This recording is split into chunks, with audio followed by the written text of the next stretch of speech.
Tales of the Omninium. Father, I, Daughter. Chapter 2. Heurtzville Metro. July 8th. Heurtzville Metro Penal Colony, 9:30 p.m. Matic File. Jonas Eckert Black.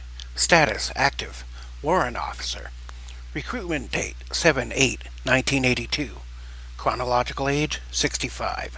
Physical age, 27. MOS, Data Analyst. Other specialties: singing, guitar, acting, disguise, ninjutsu, parkour, stealth, Eastern yoga, computer science. Notable mentions. When offered by the Corps to have his facial scar removed, he refused, citing that the scar, quote, reminds him of his pain, unquote, that it's simply part of who he is, and that he is grateful for the incident that caused his disfigurement. When questioned further, Jonas simply stated that, without such pain, I never would have developed empathy, and without that, I would be just like the one who gave me this scar. Jonas Black sat in an old, ragged leather office chair with his feet propped up on the desk in front of him, which consisted of 3 layers of milk crates in a 3x2 formation, with a sheet of plywood on top. A fairly old-looking computer was on top of the desk and displayed multiple locations on various cameras all throughout the penal colony, which only 8 years prior had been the New Yoke City, so named after escaping the yoke of British rule. A set of premium speakers was connected to the computer as well, pumping out crunchy stoner doom metal riffs. In Jonas' left hand was a slice of pizza, and in his right was a can of bushy beer. He stared listlessly at the multi-view screen for several seconds, when suddenly a beeping sound came from the pager attached to his black leather belt, which perfectly matched his black leather clothing, boots, and jacket. Shit, Jonas mumbled to himself, setting the pizza down into a greasy paper plate and setting the beer down into the solitary condensation ring on the plywood surface. Jonas glanced over his shoulder to the old digital clock on the mini-fridge next to the single bed, which had no sheets or blanket, revealing large brown spots from the rusting springs underneath. He slowly sat up from his reclining position with a groan, then stood up and stretched, locking his hands above and behind his head, as many of his joints crackled and snapped. He walked somewhat ponderously across the old hardwood floor of the single-room apartment. Even the shower and toilet did not have separate walls. There were 2 windows with the blinds drawn closed.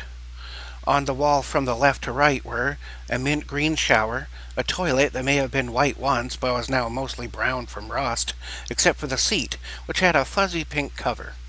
The first window, a fountain-style sink, an old brown mini-fridge, the second window, and the makeshift desk.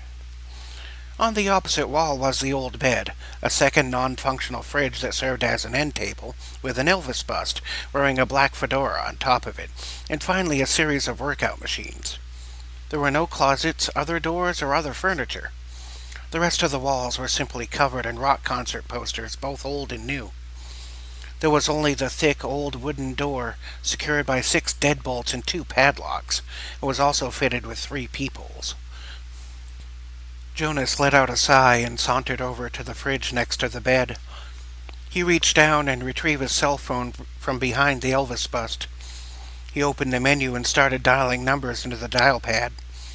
After pressing 60 digits, the phone started to ring. The phone connected to a number, and an automated voice instructed the caller to enter their private security code. Opening a separate window, Jonas scanned his left eye with the phone, then sent that image to the number. There was a pause for about 5 seconds. Then the automated voice said, "Connecting," after which a ringtone started. The number connected and a gruff voice asked, "What's your name, bitch?" Jonas replied with, "Ms. Pantywaist." Jonas produced a set of earbuds from his left pants pocket and plugged them into the phone. He listened intently as the speaker on the line started to dispense information. It was his trusted contact, Warrant Officer Fledge, who acted as a handler for many a situation. Jonas paced around a bit as he listened. His facial expression transitioned from one of annoyance to one of concern. Jonas continued to listen to the orders being handed down through his contact, Lieutenant Fledge. Matic File. Reginald Bruce Fledge.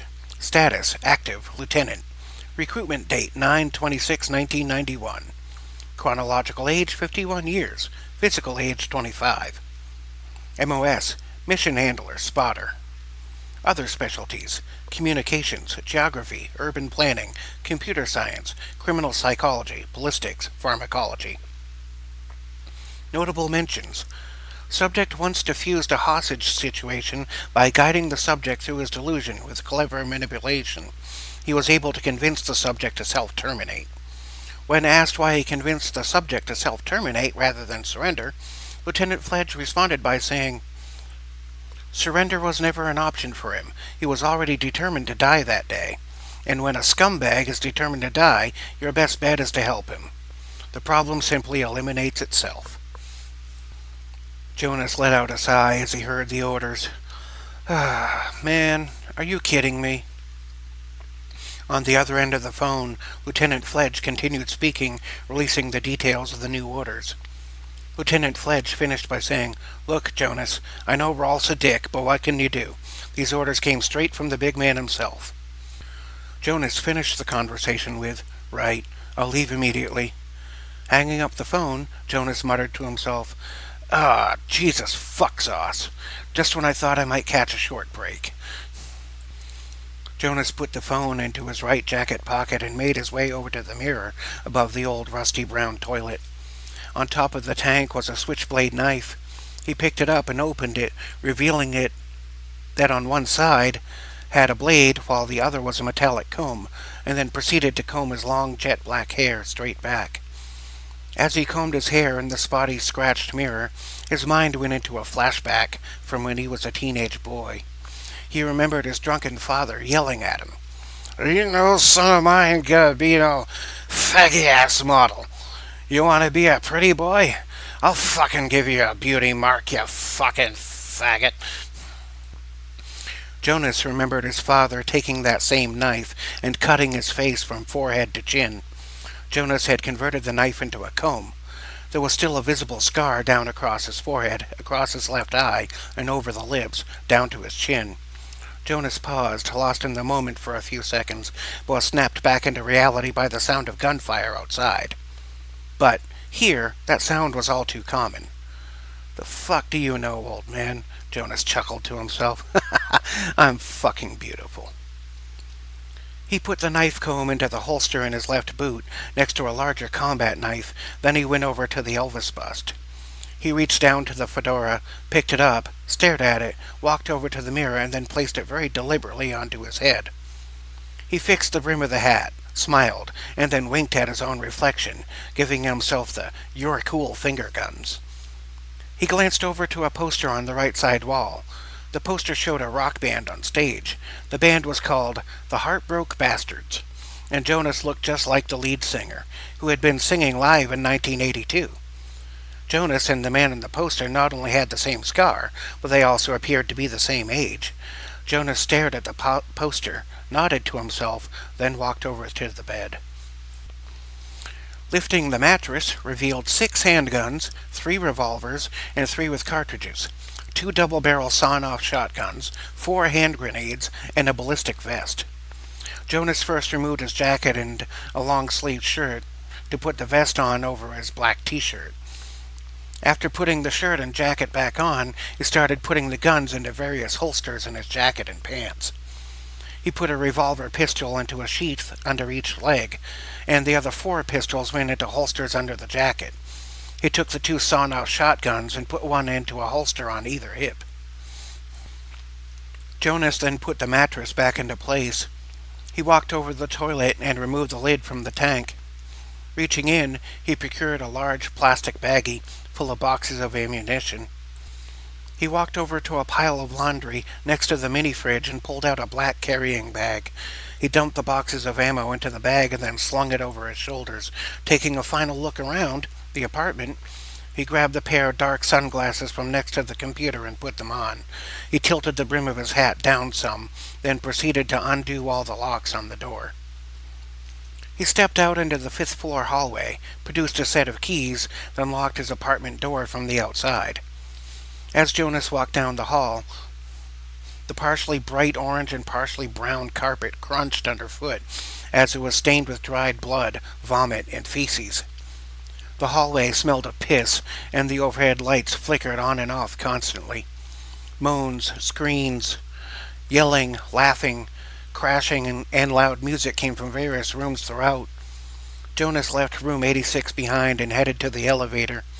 When he got to the elevator doors, he found a young girl dressed in ragged clothing, holding a baby in her arms.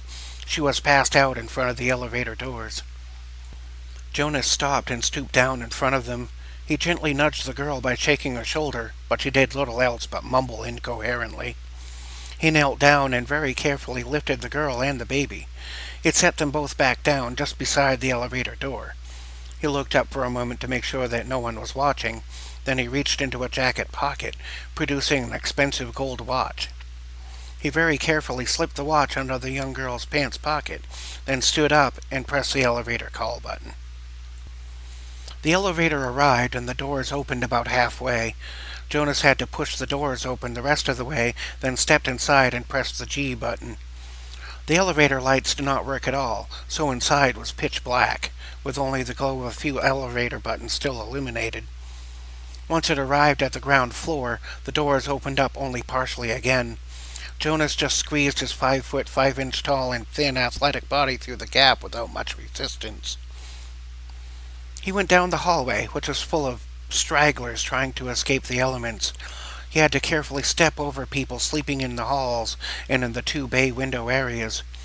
The bottom floor had once been a storefront, but had been converted by prisoners in the colony into an apartment building. The Heurtzville Metro Penal Colony was once the metropolis of New York, renamed New Yorktown after achieving metropolis status. But after the separatists went out to war against the collectivists, a need for prisons and other containment structures became necessary. The collectivists in the West became war and started establishing multiple work camps for dissenters, as well as organ harvesting camps to serve the needs of the government and military. The separatists in the East blocked off access to entire cities, citing them as a source of agitation and turning them into prison camps for those who espoused collective narratives. The Eastern separatists became known as indigo, individual natural determinism inhibiting grouped orders. The far west of the country became very collectivist, and the far east became anarchistic, to the point of resembling social Darwinist. While the West rejected the individual, the East rejected any notion of government or morality of any kind. Moderate people who espoused neither ideology could find no escape from the doctrines of either camp. Simply put, one side wanted to control everything, while the other side just wanted to burn all the authority structures to the ground in hope of capitalizing on the chaos. For those who love peace, order, and freedom, either side was an existential nightmare. There was, as of yet, no clear explanation as to how the situation had arisen. It seemed to have just happened over time, without any clear catalyst. Only recently did information reveal some connection to media, but the exact nature of the broadcast was still not known. All Matic phones were somehow able to filter out the broadcast signal responsible for polarizing the entire planet. Only a rare few without this tech managed to disconnect before going mad. But within Heurtzville Penal Colony, this was the easiest district to survive in, the Orange District. It was for rebels, metalheads, social misfits, religious persons, the mentally ill, and those incapable of making a living themselves. Arranged like slices of a pie, the other districts were green, blue, red, purple, yellow, black, and white. Each section was its own culture. Some got along with the others and some didn't. In general, the only rule governing the colonies was the rule of might that makes right. Most people dare not go into the suburbs, as the others lived there, and many of those living in that area are rumored to tend to see people as food. Rumors of cannibals, vampires, and lycanthropes abounded. Jonas's last mission had required him to infiltrate the colony, and for the time being he had been stuck there, awaiting new orders. Jonas stepped out of the building onto Temple Street, which ran the length of the Orange District, and passed it to the dark wastelands of the suburbs. On the sidewalk next to the building, a pair of old men were warming themselves by a small pile of corpses. There were no cemeteries that had not been fully plundered, and people needed to stay warm and cook food. It was somewhat common to burn the bodies of your enemies right out in the street in plain sight, in hopes of discouraging others from approaching. It was raining, humid, and about 50 degrees. Everything smelled of sour milk and sewage, and was entirely soaked from rain and fog. None of the streetlights were working, so Jonas had to use the light built into his phone to navigate his way down the sidewalk, then into an alley between two buildings. Once past the two buildings on either side, Jonas walked through a cage-swinging gate into a small lot with a few lock-up bays. Private security, provided by the building owner, kept watch over the lot from two opposite angles. The guards were familiar with Jonas and just presented a confirming nod as he passed. Jonas went to lock up number 4, stooped down, and pulled the garage door upwards to open it. With the door up, he entered the darkness of the bay, shining his light onto an old car, a 1970 Mountie, painted primer black. Jonas opened the driver's side door, which made a squeak and a moan as hinges swiveled the massive doors of the big old two-door sedan. He slid onto the bench-style seat and pulled the door closed, which groaned a second time, then slammed shut with a metallic clunk. Once inside, Jonas pumped the gas twice, inserted the key, gave it a twist, engaging the starter for about 3 seconds. Then the engine started to fire. Blue smoke poured out of the two exhaust pipes at the rear of the car as Jonas gave the engine a couple revs. Jonas depressed the brake pedal and put the column shift automatic into D. Jonas pulled the car out of the garage slowly. Rather than putting on the headlights, he reached into his glove box and put on a set of night vision goggles. He exited the parking lot and pulled out onto Temple Street. He made a right turn and headed out in the direction of the suburbs. Jonas drove at about 40 miles per hour in near total darkness. There were no street lights on and no other cars on the road. In most districts, people try to avoid going too far from home after dark. After driving for about 15 minutes, the city started to thin out and the area began to look more rural.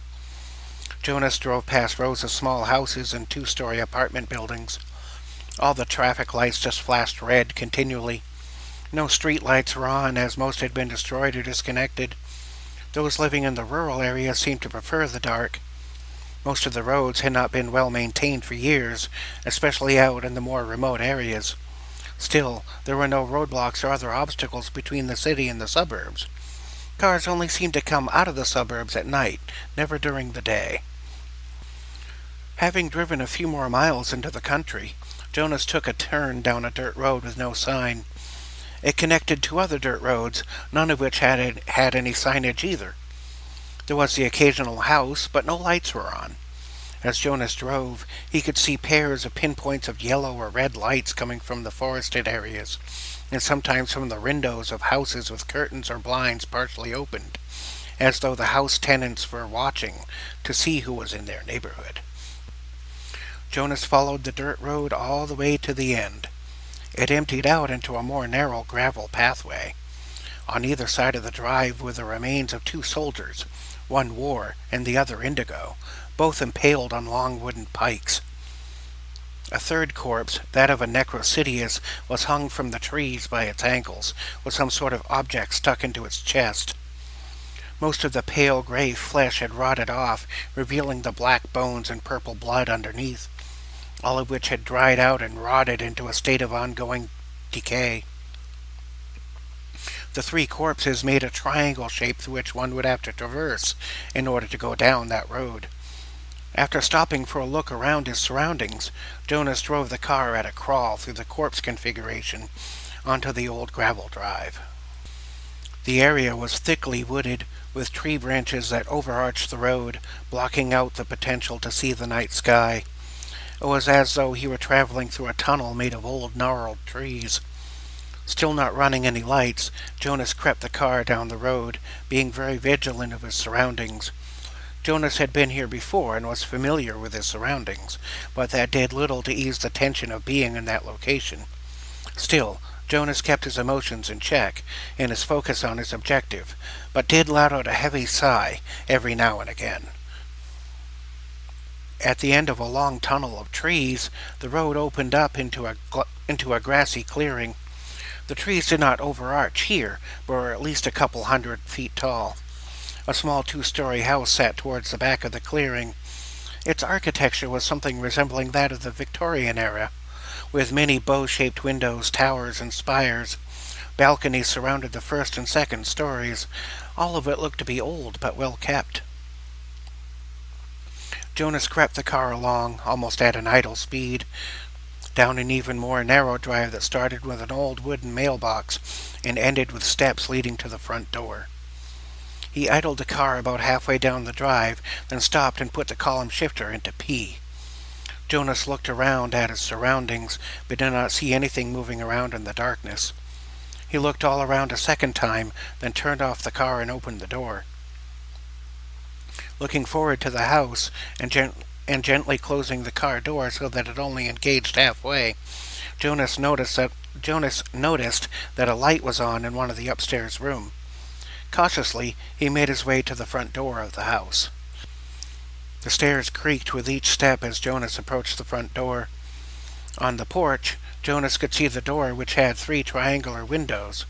Below those was a door knocker in the shape of a gargoyle with a nose ring. Still, being very vigilant, Jonas approached the door and raised his left hand to give it a knock. Before Jonas could knock on the door, it fell open very slightly. "Never misses a beat," Jonas whispered to himself. Next, a light came on in the hallway past the door. Cautiously, Jonas pushed the door open, then stepped inside, swiftly reclosing the door behind him. The hallway had been illuminated by a solitary gas lamp mounted onto the wall. Seeing that the rooms were illuminating themselves, Jonas took off the night vision goggles and let them hang about his neck. As Jonas made his way quietly down the hallway, another gas lamp lit up on the wall opposite him in the next room over. Jonas moved towards that room, and as soon as he had entered it, another gas lamp lit up, leading him through the den and living room to a set of twisted wooden stairs leading to the second floor. Moving past the old furniture and shelving, Jonas took in a vast array of artful tapestries and prominently displayed medieval weaponry. Jonas was very mindful to look but not touch as he made his way to the twisty stairs. Before heading up, Jonas peered as far up the stairwell as he could, only to see darkness past the top of the stairs. Jonas made his way up the stairs, slowly, making no sound himself. Jonas had been in this forest before, but he had never been in this house before. It had been his job to accompany another agent to this house, but he had waited outside as security. Jonas did not know this house nor its occupant. What Jonas did know were the rumors about who lived there. Some said the house was haunted. Others believed that something else, very unnatural, lived there. Rumor and conspiracy suggested every possible theory about the occupant, ranging from ghost stories to tales of occult gatherings and vampires. All sorts of ideas and fears ran through Jonas's mind as he ascended the staircase. Once at the top of the stairs, Jonas found himself staring into darkness. Suddenly, a faint hissing sound came from his right side. Startled, he stepped back, almost falling down the stairs. A record started playing from out of the darkness, making the hissing and scratching sound that an old record makes when you play it. A record player had been set up in the hallway to play a record just as someone activated it from elsewhere. The sound brought Jonas a sense of calm as he thought about the quality and texture of the sound. Jonas then realized that the record playing was the first made by his band back in the early 80s. He smiled a little and chuckled softly and nervously, then stepped forward again. Another gas lamp lit itself, then a door just beyond it fell open ever so slightly, just like the front door. Whatever was going on, Jonas was being led by someone who knew he was coming. Jonas made his way toward the slightly open door in the dark room behind it. "Hello, it's Agent Black," Jonas called out softly as he made his way toward the slightly open door. Jonas made his way down the hall to the ajar door. Hesitantly, he reached out and pushed the door further open, outstretching his arm to keep his body still within the hallway. The dimly lit room revealed a large bed with red satin sheets, an old dresser drawer with an attached mirror, an end table, a writing desk, and a rocking chair. Upon closer examination, Jonas could barely make out a huddled figure sitting in the rocking chair. Jonas stepped inside, and just as he did, the door closed shut behind him. Jonas turned around toward the door just to hear a low, soft, almost taciturn voice behind him. "Greetings, Agent Black," the voice said. "Maddock file. Connor Greenleaf. Status, active, free agent. Recruitment date, 7/24/1787. Chronological age, 82,497 years. Physical age, 30. MOS, covert operations and occult consultations. Other specialties: historical martial arts, necromancy, alchemy, sorcery, spellcasting, psionics, divining, druidic manifestation, weaponsmithing, artificing, monster hunting, carpentry, stonemasonry, architecture, soul forging, gallimancy, acrobatics, pipe organ, and the cymbalbur, which is the elvish cello. Notable mentions: youngest son of the father of all vampires, the Arch-Celestial Vladimiros. Though instrumental in freeing his home planet from his father's tyranny, is also hated for being a member of his father's same bloodline. Went to Earth in search of a more peaceful life, but found Maddock and decided it was a cause worth investing in. Startled again, Jonas turned towards the figure in the rocking chair. The figure was shrouded in shadow, but spoke softly in a whisper, and said something that Jonas found to be totally unintelligible. Slowly, the light level increased, and the figure in the chair, as well as the rest of that corner of the room, came into full view within a soft yellow light. "This may be more to your liking," the figure said in a low tone. He sat cross-legged in the rocking chair. He wore a long black overcoat with gold trim. Under that was an old-style lace-up shirt that would have had cuffs and an embroidered neckerchief in a lace pattern. His pants and boots were black as well, with the boots having buckles that looked like they were made of gold. His face was slender, as was the rest of him, with pale white skin, long blonde hair, and eyes of the sort of yellowish-green color. His facial expression was stoic, and his gaze was fixed upon Jonas. He raised his right hand and snapped his fingers. As he did, the record player in the hallway ceased playing. "Agent Black, I was told to be expecting you," the strange figure said, holding a wine glass in the way that a distinguished gentleman would. "Might I offer you a drink?" the figure inquired, gesturing toward a bucket of ice with a wine bottle in it and several glasses arranged about it. Subtly shaking his head, Jonas answered, "I'm on task right now. I must respectfully decline. But I was told that you would have orders for me and assistance to render." "What is Maddock?" the figure inquired. Jonas answered, "Martial Arts Technological Task Force, Overwatch Command and Critarchy," Jonas replied. "That is the acronym, yes, but what is Maddock?" the strange figure inquired again, with more emphasis. The figure paused for a moment, standing up, putting a hand on his chin as though in thought, then took a sip of the wine and spoke again. "Forgive my indiscretion, for I have not yet made proper introductions. Here I am called Agent Nightwatch. I normally preside over Tarathian jurisdictions, but I have stumbled upon your world and am able to assist in matters of planetary security. However, a new situation has arisen." Jonas responded, pulling himself together. "Well, that certainly explains the weird clothes, but I'm not here for an ethics debate. I just need my orders." Agent Nightwatch stared in silence, waiting for the answer to the question he had asked in the first place. Jonas sighed, paused for a moment, then gave his answer. "Maddock. They found me literally dying in an alleyway from a drug overdose. They resuscitated me and gave me two options. Option one, I could join a group making a difference and feel some sense of purpose in life. Or option 2, they put me back where I was and let me die in that alley like I originally planned. I didn't want to die. I just wanted some escape from my meaningless existence. So I chose option 1, and here I am. I've been in the organization since 1986. Agent Nightwatch turned toward the bedroom window and took a sip from his wine glass. Minnie and Maddock consider themselves to be a family of people who give a shit, concerned beneficent citizens. Agent Nightwatch turned around to face Jonas again and said, "Since we are family, and I have confirmed your identity, I can trust you, and you may call me Connor if you like, Jonas. Friends call me Deadman.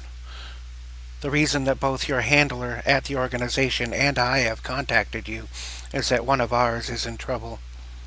Members of the General's immediate biological family are in danger, and the General is sparing no measures to get them back.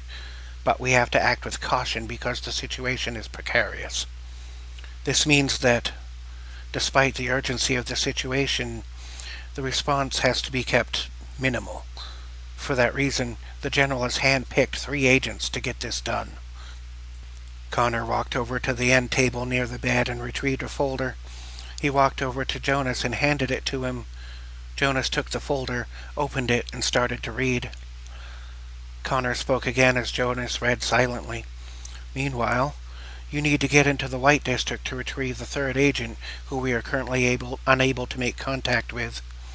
The normal procedure for making emergency contact has not produced any results, which means that the agent is either dead or otherwise unreachable. In either case, we need to know." Jonas finished reading the files over the next minute or so, pacing about the room as he did so, then tossed the folder into a metal bucket next to the nightstand. He reached into his pocket to fetch a lighter. Connor stared at the bucket intently for a few seconds, and just as Jonas got his hand onto the lighter, the papers inside the bucket caught on fire. Jonas stared for a second, as though asking himself what had just happened, then put the lighter back into his pocket. Just like Jacob's lighter, it had the letters MATTOCK inscribed into it. "You will need identification to get into the White District," Connor said while approaching Jonas. "Hold still and do not blink." Jonas prepared to have his picture taken, but instead, Connor reached into a coat pocket, produced a clenched fist, then opened his hand as though presenting something. Jonas looked at the hand, then back at Connor's face. Connor said some unintelligible words, then blew onto his hand, and some kind of dust went into Jonas's face. Jonas managed not to blink, but made a face that suggested he had no idea what was going on. Connor then inhaled deeply, seemingly taking the dust into his mouth. He retrieved a blank piece of plastic from the end table. With a gentle exhale, he next blew the powder from his mouth onto the plastic card. The blank white card glowed blue for a few seconds. Then an image started to appear. Connor handed a fresh White District ID card over to Jonas. Jonas inspected the new ID, raising an eyebrow. It appeared to be genuine and flawless, right down to the signatures. On the card was Jonas's confused-looking face and a whole new identity. "That incantation will last until this time tomorrow," Connor said, in a more direct tone. "After that, it will be an ordinary blank piece of material again." "I'll keep that in mind," Jonas replied, taking in all that had just happened. Jonas knew of the existence of such powers, but had never actually seen them used. Jonas gave Connor a nod, then started to turn around to leave the room. Before Jonas could get more than a few steps away, Connor gave him some final bits of advice. "Many must have seen you come this way. I would go out the back way if I were you," Connor said in a low and clear tone. "In the rear courtyard are 3 statues. Turn them so that each faces the other, and a new way will open." Jonas nodded again, then went into a fast walk as he exited the room. He rushed hurriedly down the hallway and the twisting stairs. He made his way through the living and dining room as he had done previously, then out the front door. Just as Jonas reached the outside steps, two externally mounted lamps lit up on either side of the stairs, illuminating the path to Jonas's car. Jonas made his way to the car and stopped to look into the driver's side window to be sure that no person or thing was in it that didn't belong. After the quick inspection, Jonas reached for the door handle but stopped as he noticed some movement out of his peripheral vision. Looking up slowly, Jonas encountered the visage of 4 hulking, shadowy humanoid figures, obscured by shadow. Jonas could see their eyes as yellow pinpoints of light in the darkness. "You gotta be fucking kidding me," Jonas grumbled to himself. One of the figures started to emerge from the shadows, revealing itself to be a lycanthrope of wolfish heritage. It was 6 feet tall and unnaturally muscular, with narrow hips and very broad shoulders, matted in silver and white fur, with a large wolf's head. Others also started to emerge from behind it.